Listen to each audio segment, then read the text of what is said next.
Hey everyone, Michelle Lyman here with a quick tip on how to feel better when you're in an anxious moment and what to do in that moment. It's called a letting go breath. So in this little video, I'm going to show you how to do that letting go breath. The letting go breath really releases strong emotions and anxiety, and it helps to initiate the relaxation response.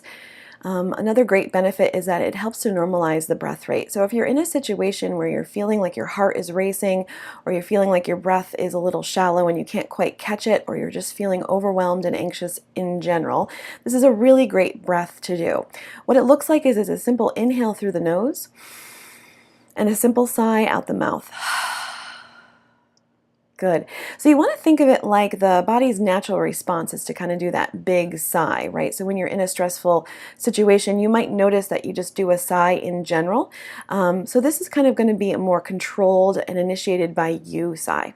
The one thing you want to make sure to do, though, is not to sigh aggressively. So as you inhale through the nose, you don't want to push everything out with your exhale. A couple of reasons. One, we want to keep some of the energy in the body, and we want to make sure that the sigh is soft and just letting go of any extra frustration or tension that's revving up the body.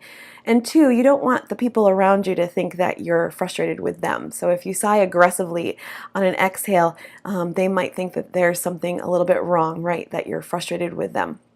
So let's go ahead and try 3 together. So it's a simple inhale through the nose and an exhale. Good. Inhale through the nose. Exhale, let it go. Good. One more time. Inhale through the nose. Exhale, let it go. Awesome. So I hope this tip has been helpful for you.